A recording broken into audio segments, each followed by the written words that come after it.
We read in newspapers coming from Saudi Arabia and other countries about great ulamas who said that some people are touched with jinn and they treat them by certain ways and they can expel the Satan from their bodies and they hear the jinn coming out.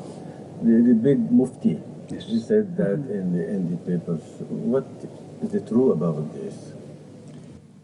Can these offer themselves for trials and experiments to others?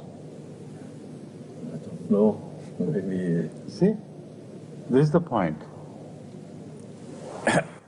About the word jinn, there is so much controversy in the world. There are people who believe that jinn, the word jinn, is applicable only to an invisible form of life, spirit-like, like a ghost. And that form of life is free to move anywhere it chooses. It can go through walls, it can go through anything, and it can be subjugated through verses of the Quran or through some other chantings, for instance.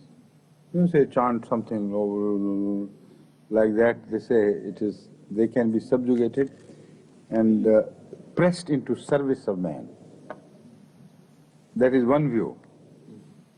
And the same people also believe that the jinn can sometimes overpower man, forcibly occupy him. So a man lives with two souls and two minds during that period. It's called the haunting period. During the haunting, the jinn is present, and when you speak to the man, it is not the man who answers. Mostly it is, they say women, it is women who are haunted by jinns. It is the jinn who answers back. And the ulama say, we have some tricks up our sleeves. That is, we know some verses of the Quran. When we recite them, then the jinn runs away. Right? And some believe also that the jinns, through verses, can be turned into your servants. And if you tell a jinn to bring a chicken cooked somewhere else, he would just run for it and bring it like immediately, you know. And the jinn of the Aladdin's lamp, you remember? Yes, yes. Huh?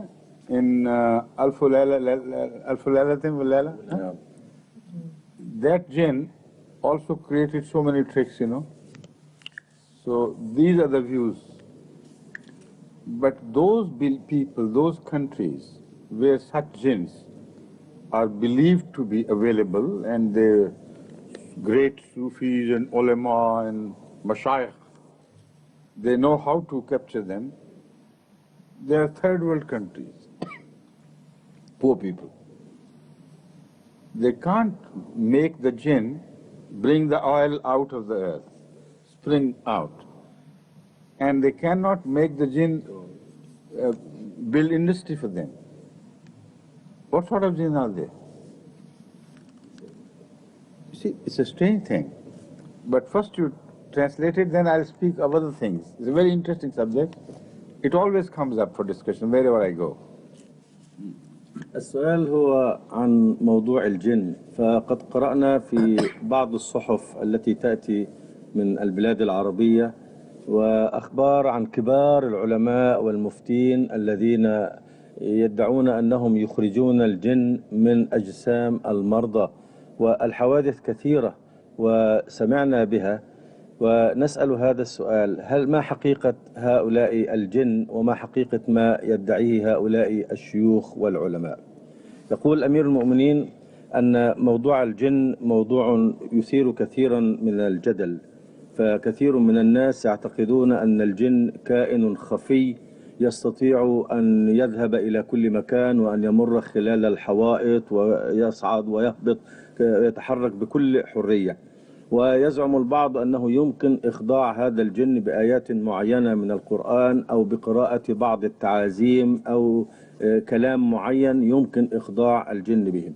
هؤلاء الناس يعتقدون أيضا أن الجن يمكن أن يتغلب على الإنسان ويسيطر عليه، فيكون الإنسان تحت تأثير الجن، بمعنى أنه يعيش وله نفسين أو روحين، وعندما يتحدث الإنسان مع هذا المريض فإن الجن هو الذي يجيب وإن كان بلسان أو بفم هذا المريض. ويعتقد البعض أن الجن يمكن أن يتصرف ويخدم الإنسان إذا سيطر عليه الإنسان ببعض آيات معينة من القرآن الكريم.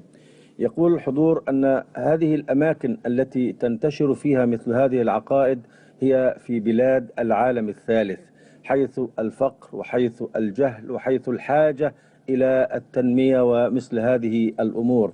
فإذا كان هؤلاء الناس العلماء والصوفية وغيرهم الذين يدعون أنهم يسيطرون على الجن أو يمكن أن يسيطروا على الجن، فلماذا لا يخدمون قضايا التنمية مثل إخراج البترول والمعادن من الأرض وإنشاء المصانع وأسرار العلوم وهذه الأشياء التي يمكن أن يطلع عليها الجن بحسب مفاهيمهم، ولكن هذا لا يحدث. Now, in this regard, in this particular area, I'll refer to the Holy Quran and see what we find there. We find no mention of any jinn ever capturing a human being. From Bay to Sin, to the first letter to the last letter. Read the Quran 100,000 times, you will not find one mention where Allah tells us that jinn sometimes capture human beings. And if they do, then turn them out. But the Holy Quran tells us that the non-believers say that, not the believers. The Holy Quran repeatedly tells us the mushrikeen in Makkah, the idolaters, they used to say Behil Jinnah, Behil Jinn. And about other prophets also.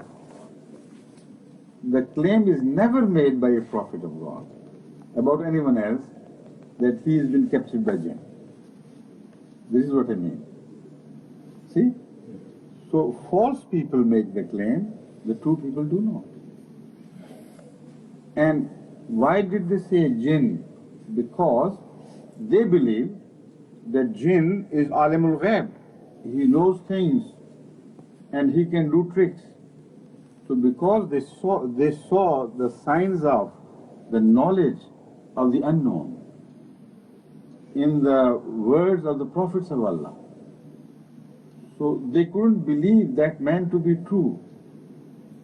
They couldn't believe that it is Allah who is telling him things. So they said it must be jinn. He must have been captured by jinn. And those people who were captured by jinn, according to the mullahs today, like it was also according to the beliefs of the Kuffar Mecca, the idolaters of the Arab world, that once somebody is captured by jinn, he loses his senses. So in that sense also, the word janoon indicates as if somebody has been captured by jinn, he's gone mad. So in that second sense also, they declared the prophets to be al-majnoon, visited by jinn. So remember, the Holy Quran never quotes either God or angels or prophets of Allah or any book of God having declared that some people are captured by jinn. It declares that the false people, wrongdoers, non-believers, those who believe in idols, they make this claim that some people are captured by jinn. So where have these ulama learned their Quran? I don't know. May I make a comment? The ulama mixes the idea of Satan with that of Jinn. And in the Holy Idea Quran, of? Satan with the shaitan with the Jinn. And they say that the Quran says مس من يتخبط كما كالذي يتخبطه الشياطين من المس. This is not the exact word, but I understand. Yes, this is the idea. So they say that these shayateen are jinn, and the jinn can touch the man and do this harm to him. What I'm saying is, I understand this point. The Holy Quran, when it speaks of that, it says that when people, evil people, are overwhelmed with their bad desires, they behave as if they have been touched. By shaitan, not by jinn. I understand. But even then, kannahum, it doesn't say that it is shaitan which does it. It says they behave as if shaitan has captured them. Always as if. But that is a different situation altogether. And to turn shaitan out, no prophet of God ever used any verses of any divine book to turn the shaitan out. If there was any such verse, was not Abu Jahl, the chief among them, who had been touched by the shaitan and captured? Was he not? Yes. Was it jinn? If it were jinn, the ulama know the formula, Rasulullah didn't know the formula. So, sheer ignorance, stupidity, you know. Those who say that, they are touched by jinn, if anybody is. يقول أمير المؤمنين: تعالوا ننظر إلى القرآن. ليست هناك آية واحدة في القرآن من أوله إلى آخره تذكر أن الجن يمكن أن يسيطروا ويتغلبوا على الإنسان وأن هناك طريقة لطردهم، ولكنه إذ يحكي فإنه يحكي ما يعتقده مشركو مكة وعباد الأصنام وغيرهم ممن كانوا يعتقدون أن هناك جن، وأن هذا الجن يعلم الغيب، وأنه يسيطر على الأرض، وأنه يستطيع أن يفعل كثيرا من الأمور في الإنسان، فهو يحكي عن عقائدهم. أما في القرآن فإن الله تعالى لم يذكر أبدا ولم يرد عن النبي صلى الله عليه وسلم أبدا أن هناك جن يلبسون أو يتلبسون بالإنسان بهذا المفهوم ويسيطرون عليه ويمكن طردهم بالقرآن. كذلك يبين أمير المؤمنين أن هذه العقيدة فيهم هي التي أخذوا منها كلمة الجنون، لأنهم كانوا يعتقدون أن الجن عندما يتلبس بالإنسان ويسيطر عليه فإنه يفقده عقله وبذلك يكون قد جن، أي زارته الجن وأثرت عليه، ومنها كلمة الجنون. يقول أمير المؤمنين: هل هؤلاء العلماء يعرفون أسرار القرآن التي يخرجون بها الجن والنبي صلى الله عليه وسلم لا يعرفها؟ إذا كان أبو جهل كبير الكفرة والمشركين قد تلبسه الشيطان تماما حتى أنه كان يحارب النبي ويعصى كل شيء ويخالف، ألم يكن النبي يعرف هذه الآيات التي يتلوها على أبي جهل فيحوله إلى الإيمان؟ هذا غباء وخرافة جاروا فيها هؤلاء الجهلة وعباد الأصنام. You see, no prophet of God ever recited any verse from any book over an antagonist or a hostile person and said, all right, you are captured by jinn, now jinn go away. Where did it happen? In which book is it mentioned? Yes, in the Bible it is said, in the New Testament. But that is a story no Muslim can believe. Jesus, they say, cast the jinn out of somebody, and that the number of jinns was so many, they went into the minds of the sheep, and all the sheep went mad and just dived into the water and were drowned. Now this is a story of the New Testament. Christians may believe it if they like, but no sane Muslim can ever believe in such a thing.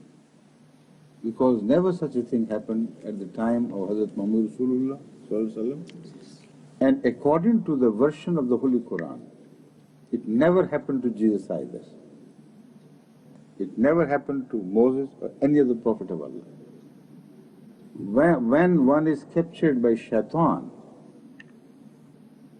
kana min al-jinn, according to the Quran, which means the jinn are a people who are rebellious, made out of fire. The Holy Quran says, وَخَلَقَ الْجَانَّ مِن مَارِجٍ مِن نَارٍ, which means that he made the jinn out of fire, or a blast of fire. This is an Arabic expression. خُلِقَ الْإِنسَانُ مِنْ أَجَلٍ. What is ajal? How can you make man out of ajal? Yes. So this means anybody who has an element of haste in him, he's made out of ajal. Anybody who is fiery, he's made out of fire. This is an Arabic expression of the highest quality. And the Quran has the highest quality of language. So that is why jinn is created from fire, means they are rebellious people. Shaitan is rebellious. Anybody who refuses to believe in authority, he is from fire. That is exactly what Iblis said to God when he was required by God to submit to Adam. You know what he said? He said, I am built out of fire, he is built out of wet clay. Fire will not submit to wet clay. Fire overpowers it. Fire destroys everything. So I am a destructive man. Your prophet Adam is a creative man. He stands for good things. I am evil. I destroy things, he makes things. You see, wet clay makes things, and fire destroys them. The whole cities are razed to ground with fire. So he said, this is my nature. How can you expect me to bow to him? I said, all right, go away. But you're wrong when you say you will conquer the people of clay. When they submit to me, then they will reach beyond they'll go beyond your reach. You'll never be able to destroy them. This is what we read from the Quran. And Hazrat Muhammad Rasulullah sallallahu alayhi wa sallam understood the Quran more than anyone, any human being can ever claim. Correct? Now, what he thought of jinn or shaitan, the mullah says one and the same thing. Kana min al-jinn, so shaitan was a jinn. Right or wrong? Right, he was a jinn. And Rasul Kareem Sallallahu Alaihi Wasallam said, for every man there is a shaitan that runs into his blood. Where is that fire which runs into your blood or anybody else's blood? Somebody said, Ya Rasulullah, even in your blood there is a shaitan? I said, yes, but he has become Muslim. No, any man with an iota of common sense can understand this. He referred to shaitan or jinn to be that nafs-e ammara. Nafs-e ammara is a rebellious nature in man. When you say, do good things, they say, no, I'm not going to do good things. Allah tells you to do this, do that, all the good things. Nafs-e ammara says, no, don't believe, don't agree. So, Nafs-e ammara of Hazrat Muhammad Sallallahu Alaihi Wasallam had got completely subdued. There was no evil voice ever rising from his heart, telling him to do bad things. That is the meaning of his shaitan becoming Muslim. So the Quran is a word of wisdom, profound wisdom. The word of God has to be a word of wisdom. So without wisdom you can't understand. That is the problem. Please. يقول أمير المؤمنين أن موضوع الجن وإخراجها وطردها بآيات أو بكلمات لم ترد مطلقا عن النبي صلى الله عليه وسلم ولا على أي نبي آخر، اللهم إلا أن هناك قصة وردت في الإنجيل عن سيدنا عيسى أنه أخرج قطيعا من الجن من جسد بعض المرضى، وكان عددها كبير، فانطلقت إلى عدد من الماشية أو من الأغنام، فجنت هذه الأغنام وقفزت إلى البحر. هذه القصة الخرافية إذا أراد النصارى أن يؤمنوا بها فهم وشأنهم، لكن لا يمكن لمسلم عاقل أن يعتقد في مثل هذه العقيدة.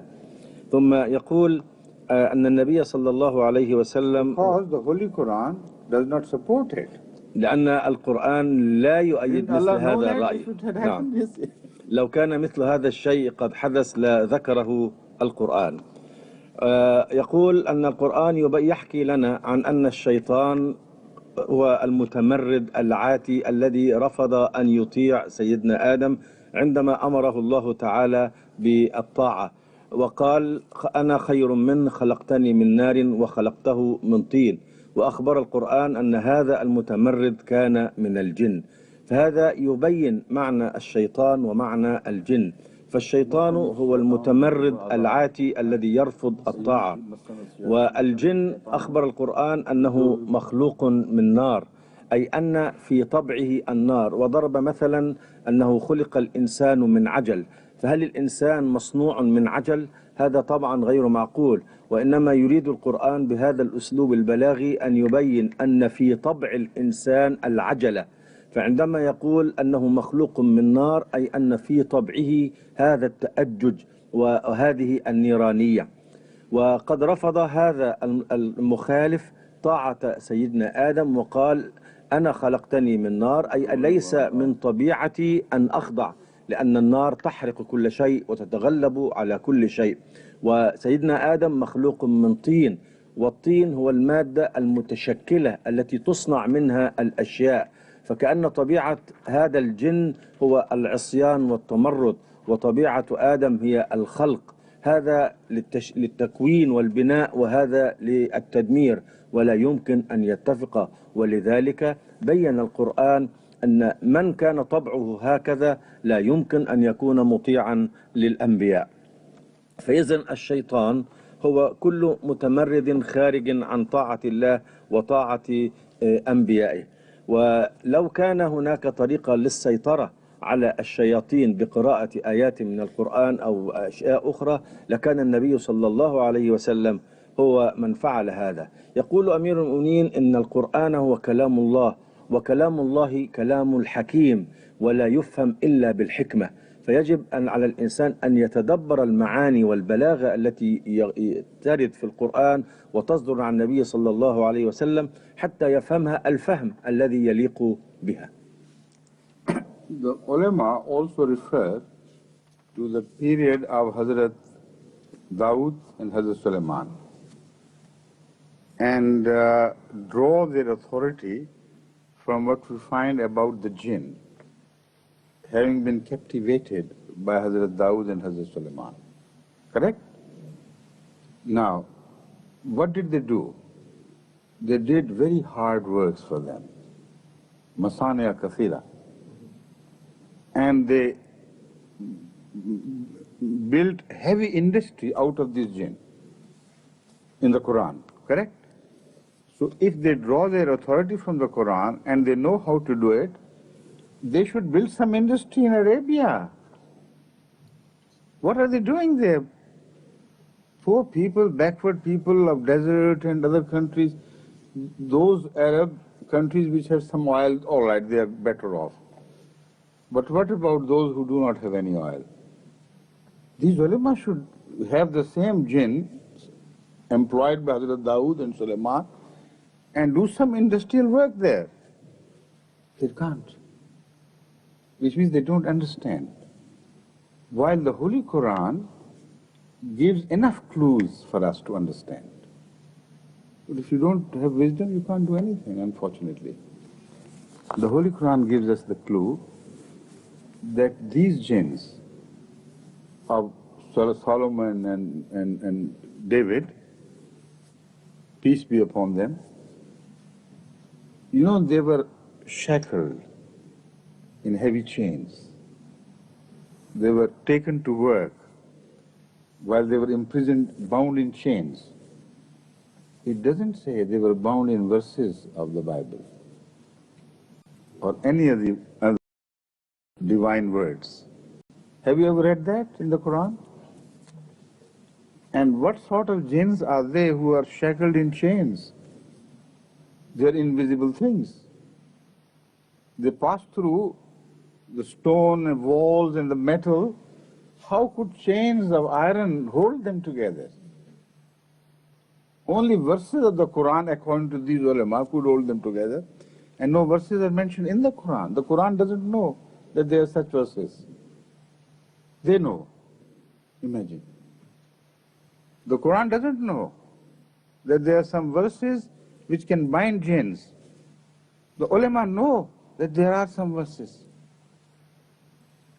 So when you speak of the jinns of the Solomon and David, the Holy Quran says they were bound in heavy chains, which means they are hardy, sturdy people.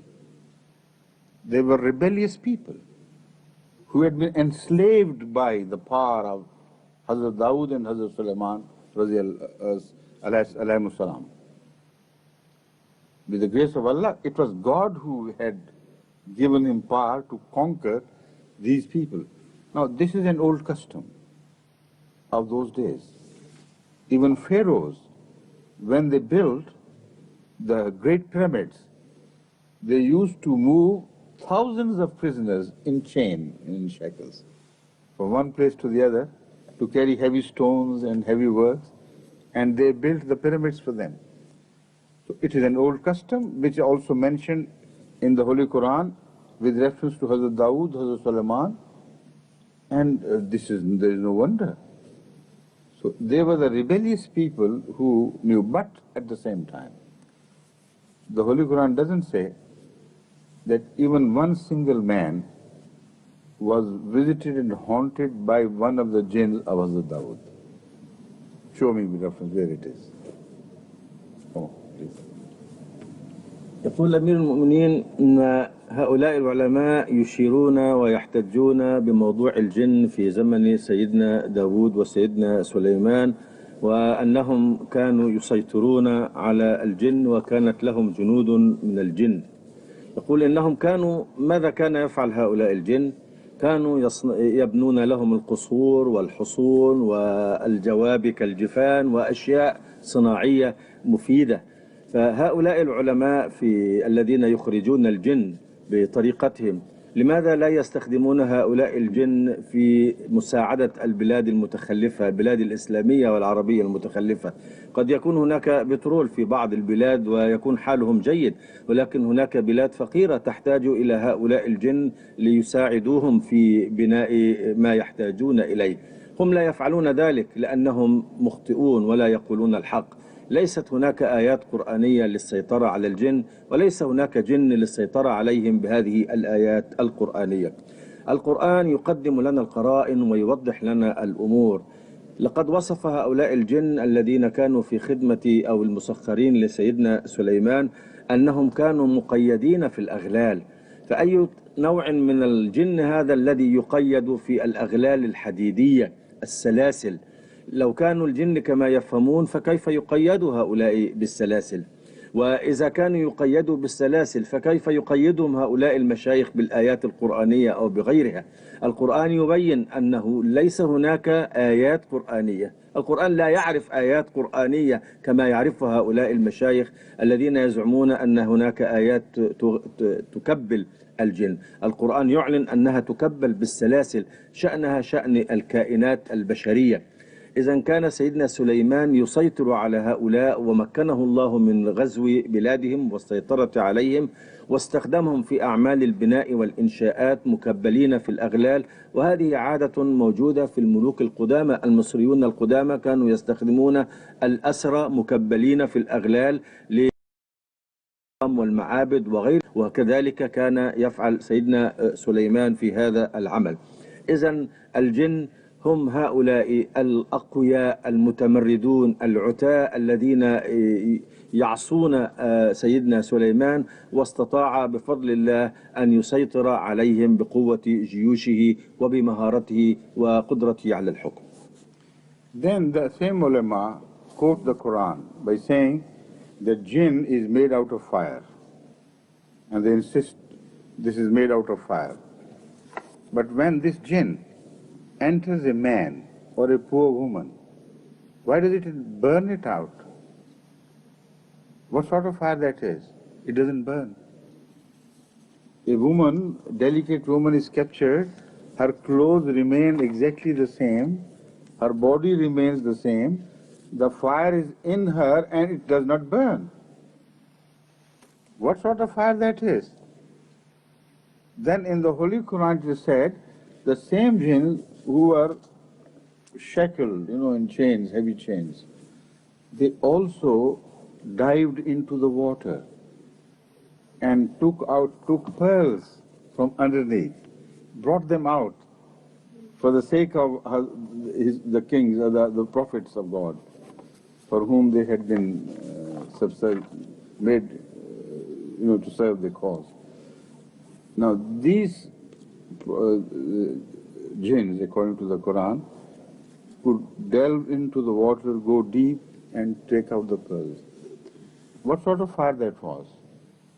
It didn't quench, not quench by water.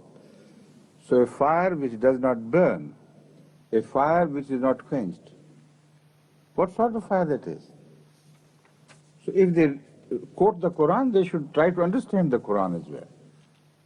Those jinns were real human beings, a rebellious people who could do heavy works. And they toiled and toiled to do works.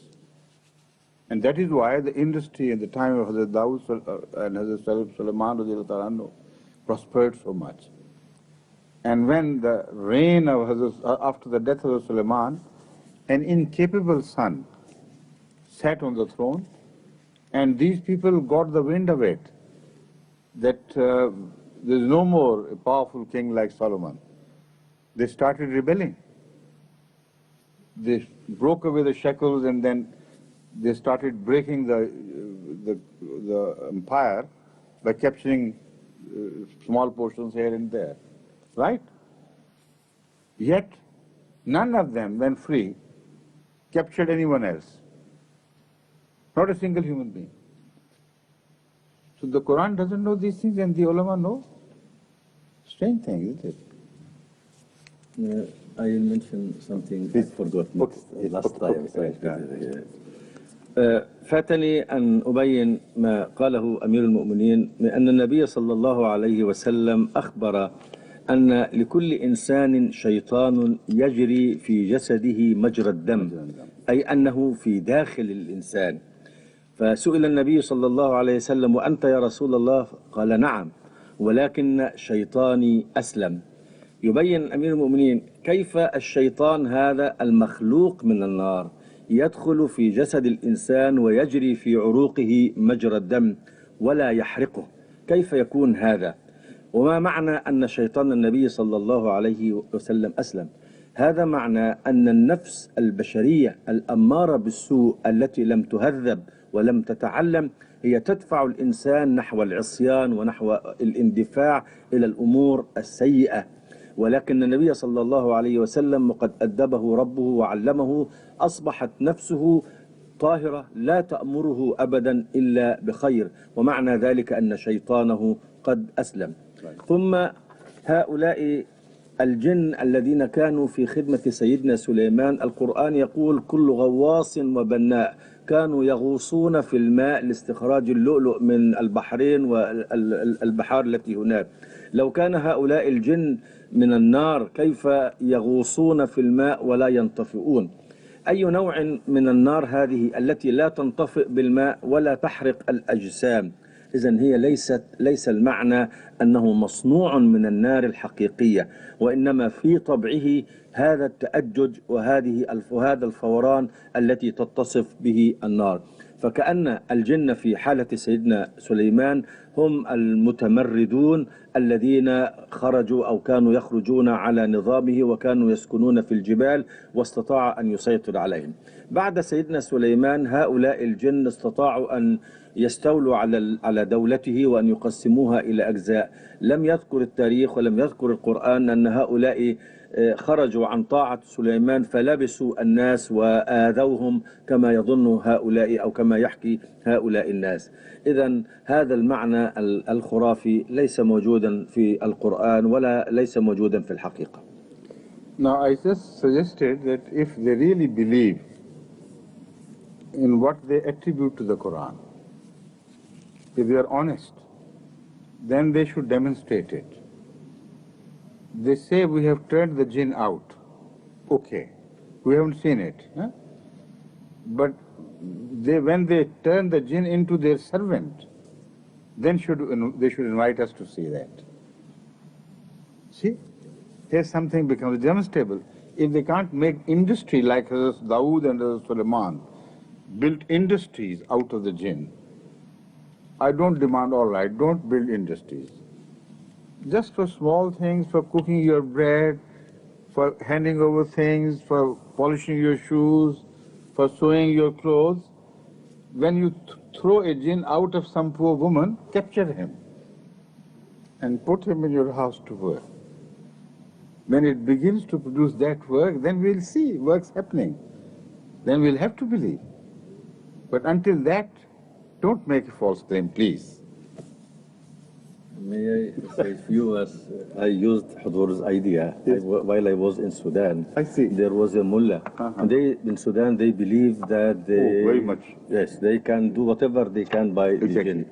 Then there was a faqih, they call him faqih. He says, I can do everything with jinn. And I'll send the jinn for you. You will not sleep tonight. I told him, not to me, please show the people. You see these few onions there, please bring them. Let the man, you see this money in my pocket, take it please. Take it out. See? They said to me, maybe you can use jinn better than him. That's the answer. Exactly, this is what I'm saying. Exactly. Yes, this is the same idea.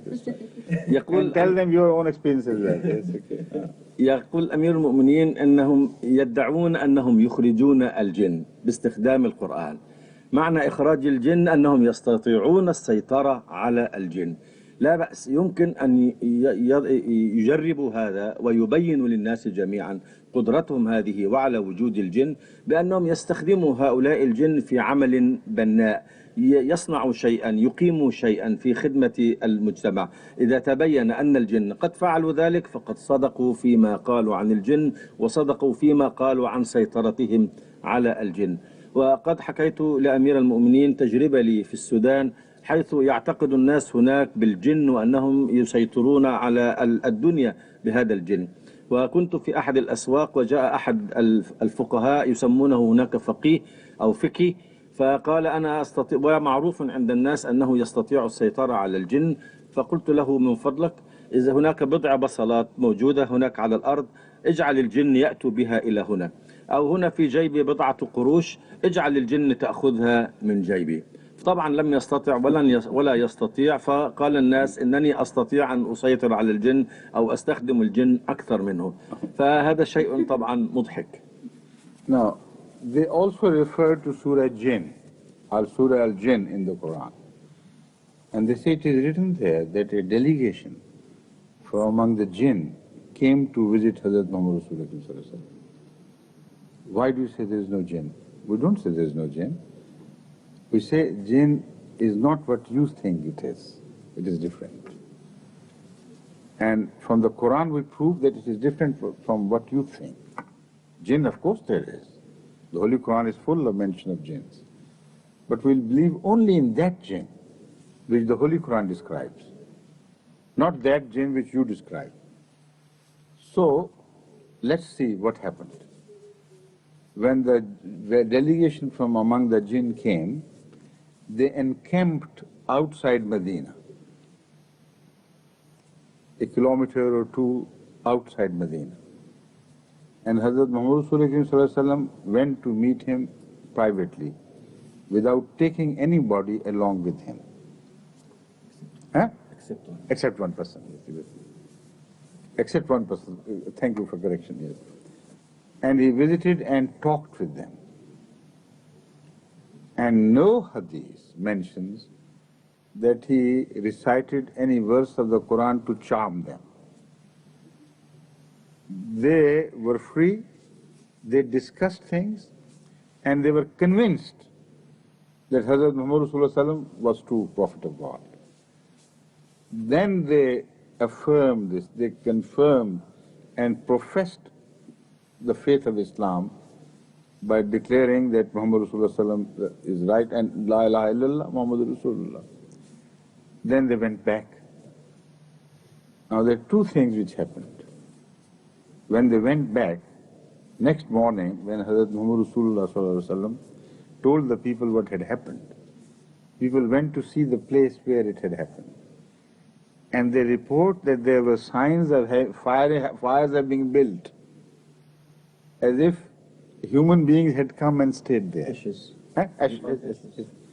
Signs of fire having built, ashes and stones and things, and wood burnt in that fire, like a delegation of human beings had come.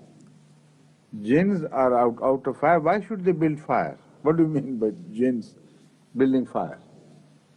And they were again human jinns, because when they returned, first of all, they believed in Hazrat Muhammad Rasulullah and they were preached by Hazrat Muhammad Rasulullah. Now, was Hazrat Sallallahu Alaihi Wasallam for only that delegation of jinns or for all the jinns? So where did he pray to preach Islam to the rest of the jinns?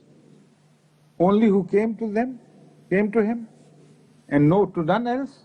What about the remaining of the poor jinns of the whole world? Why didn't he sometimes go to them and start preaching like he went to Taif and other places of the world? And why did he not pick up fights and quarrels with those jinns? Nowhere it is mentioned. The jinns who came to him believed in him and professed. And you know what they said when they returned? You know that? It says, the Holy Quran tells us, they said, we were so stupid. We thought there will be no prophet after the previous prophet. And here is another prophet. They were believers of Khatm Nabuwwat. You see? They thought the prophecy had come to an end. But after somebody else was made a Khatam al-Nabiyyin, Hazrat Muhammad Rasulullah, the Khatam al-Nabiyyin appeared.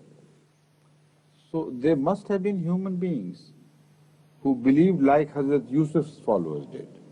Maybe they belong to those people. Because the Holy Quran tells us about one other people who also believe, like the present day Muslims, that prophecy of all sorts has come to an end. So when Joseph came, the Holy Quran tells us, they were against him. They said, we don't believe in you, you are a false man. They tried their best to oppose him. But when he passed away, then the same people with the same mentality of opposing prophets, they started building the view that La yabasallahu min ba'dihi ahada or whatever it, no, I don't remember the exact words. Something like this. Yeah, something like that. So this is what the Holy Quran tells us. So these jinns must have been the followers of Hazrat Yusuf, or because we don't find any other mention of any other people declaring like this. Maybe they are Christians because they believe that Jesus is God and there is no prophets are coming after Jesus because well, that's a different thing. Yes. But they say Jesus himself would come. Oh, yes. You see? Yes. This is like in every case. Yes. They believe somebody would come. Yes. And he himself as a prophet would return. Yes. So also in that regard, the Muslims also believe that Jesus would come again. There is no wonder. But what I'm saying is, the Holy Quran refers to the people of Hazrat Joseph who believe that after Joseph, no prophet will ever be raised by God. This was a positive declaration. And this belief is the belief repeated by the delegation of jinns when they visited Rasulullah. And when they went back, they said, look here, how stupid we are. Safihuna, you know, our stupid people used to say, no prophet would ever come. And here is a good prophet, you see. We have just met him, and we were returning from seeing him. So these were the jinns who wanted to hide their personality, their identity. There must have been delegation from an area where they were afraid of being identified because they were not yet sure how their people would take it. Maybe there were some sort of relation with the Quraysh, and they do not want to. It is also some problems with them. But we are talking not of the Mecca period, we are talking of Medinite period. Yes. So it's, what you suggest is that they were friendly to the Quraysh and they did not want this to be known to the Quraysh that they had become Muslims. Yes. That is correct, that is possible. I thought you said they were afraid of Quraysh knowing it because they visited Mecca. Is that what you meant? Yes. Okay. But this happened in Medina, not in Mecca. So it is possible, of course, but it is also possible that they had not yet returned to their people. They had not yet fully tested that when they speak to them and tell them what the reaction would be. So in the beginning, they wanted to hide it a little bit. So, and those people must have been known by the Medinites. Otherwise, they couldn't be recognized. But the last thing in this was that if they were jinns, they should not have been visible to ordinary people. Why should Rasulullah ﷺ have gone out a few miles out of Medina to meet them in private? When the jinns appear, they can visit him in his room. In his room. Yes. And you see, when the Maulvis see jinns, we don't see them. Can we? So when the jinns can show this miracle to the Maulvis, why didn't they show this miracle to Muhammad Sallallahu Alaihi Wasallam? You know, the mullah's jinn is not visible. And that jinn was visible, otherwise he would not be afraid. You understand? So that's all I have to say for the time being. There's a very large subject. You can say, for hours you can discuss jinns, but later on the remaining part of the jinn subject will be discussed, okay? وَلَقَدْ جَاءَكُمْ يُوسُفُ مِنْ قَبْلِ بِالْبَيِّنَاتِ وَلَقَدْ جَاءَكُمْ يُوسُفُ مِنْ قَبْلِ بِالْبَيِّنَاتِ فَمَا زِلْتُمْ فِي شَكٍّ مِّمَّا جَاءَكُمْ بِهِ حَتَّى إِذَا هَلَكَ قُلْتُمْ لَنْ يَبْعَثَ اللَّهُ مِنْ بَعْدِهِ رَسُولًا. The same people who oppose the prophets with same mentality, when the prophets pass away, they say, now God will never send another. This is a mentality. They don't want to accept the prophets. One, okay, with difficulty. After that, no one. So this is the clear mention that the concept of no prophet was also found among other people. But the jinns also refer to that. Safiyuna. وَأَنَّهُمْ ظَنُّوا كَمَا ظَنَنْتُمْ أَلَّنْ يَبْعَثَ اللَّهُ أَحَدًا. So these jinns must have been some human jinns belonging to some religions where this belief was found, as the Holy Quran mentions it itself. Please. يقول أمير المؤمنين أن هؤلاء العلماء يشيرون إلى سورة الجن ويحسبوننا لا نؤمن بالجن. يقول نحن نؤمن بالجن لأن القرآن ذكر كلمة الجن في كثير من الآيات، ولكننا نؤمن بالجن كما يقوله القرآن وليس كما يدور في أذهان هؤلاء البسطاء أو هؤلاء الجهلاء. نعم. الجن قد جاءوا إلى النبي صلى الله عليه وسلم، وقد ثبت أنه خرج إليهم خارج المدينة، وأنه قابلهم، وأنه اصطحب معه أحد الصحابة ووضعه في مكان وذهب هو لمقابلة هؤلاء الجن، وأنه تحدث إليهم ووعظهم وقرأ عليهم القرآن وأفهمهم الإسلام، وصدقوه وآمنوا به وعادوا إلى بلدهم يبشرون به ويدعون إلى دعوته. المهم أن بعد ذلك عندما أخبر النبي صلى الله عليه وسلم صحابته وذهبوا إلى مكان اللقاء، فوجدوا هناك آثار النيران، ووجدوا آثار الإبل، وكأن هناك قافلة كانت موجودة، معسكر كان موجودا في هذا المكان.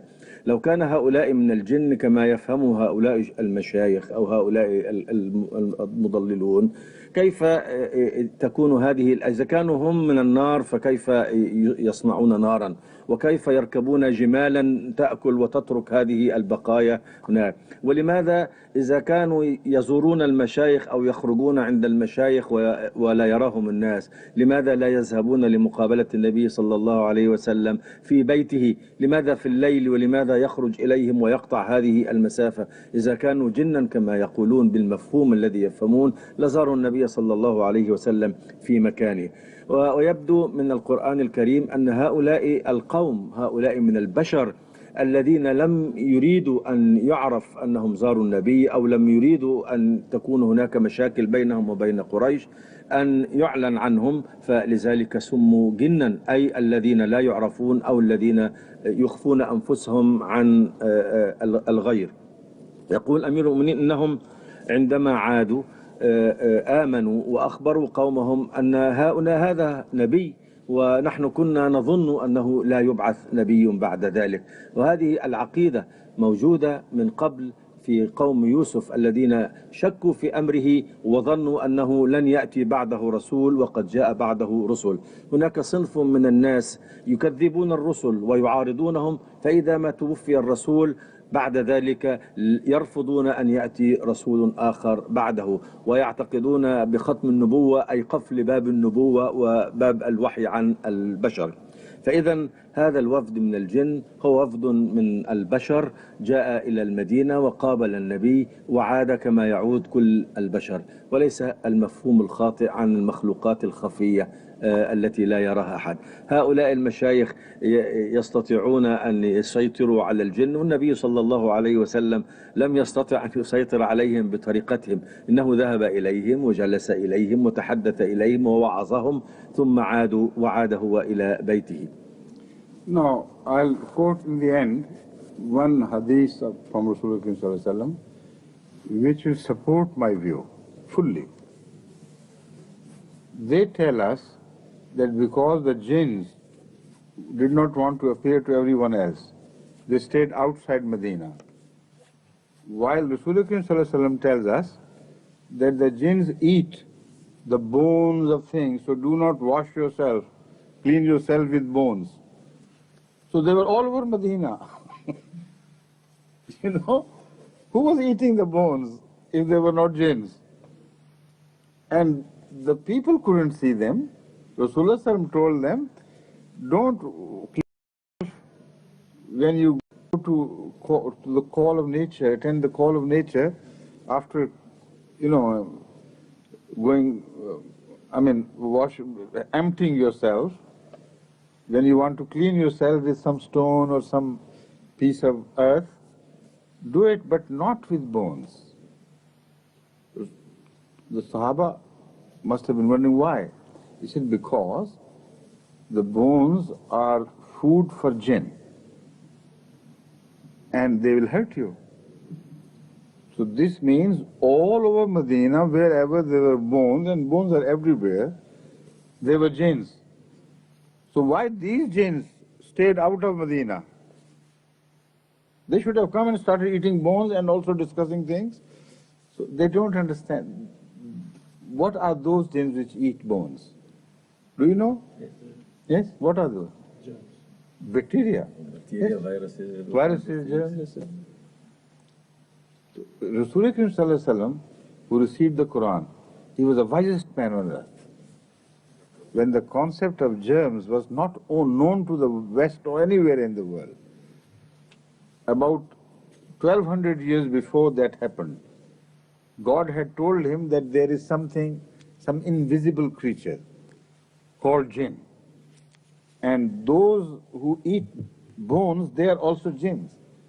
So we believe in every form of jinn which the Holy Quran describes. And we reject every form of jinns in which the mullahs believe. All right. يختتم أمير المؤمنين الموضوع وهو موضوع طويل لا ينتهي في جلسة واحدة بحديث عن أن النبي صلى الله عليه وسلم نهى عن الاستجمار بالعظام وقال لا تستخدموا هذه العظام. فلماذا لا نستخدم هذه العظام للاستجمار؟ فقال لأنها طعام إخوانكم من الجن.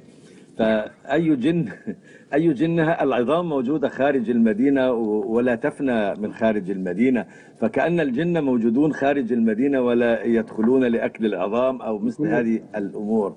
بالطبع العظام لا تأكلها الجن، ولكن الجن الذي يشير إليهم النبي صلى الله عليه وسلم ينفي كل مفهوم يقوله هؤلاء المشايخ. هؤلاء الجن أي المخلوقات الخفية التي تتغذى على العظام، وهي الميكروبات والبكتيريا ومثل هذه الكائنات الدقيقة التي تتغذى على لو استخدمها الإنسان في الاستجمار فإنها تلوثه وتصيبه بالالتهابات والأمراض. هذه نصيحة طيبة من النبي صلى الله عليه وسلم، نصيحة صحية وفي نفس الوقت تقضي على هذا المفهوم الباطل لهؤلاء الشيوخ. جزاكم الله. And here, this is also an ayah in the truth, in favor of the truth of Muhammad Rasulullah. But when no one on earth knew that there was an invisible, minute thing which eats the bones and you can't see it, he knew it. That means he was a true prophet of Allah. You know, beloved by the alimul ghayb wa shahada. وهذا الحديث بهذه المناسبة آية عظيمة على صدق النبي صلى الله عليه وسلم وأنه يتلقى الوحي من الله، فإنه قبل أن يعرف الناس بوجود هذه الكائنات أخبرنا عنه النبي صلى الله عليه وسلم وحذرنا من شرها صلى الله عليه وسلم.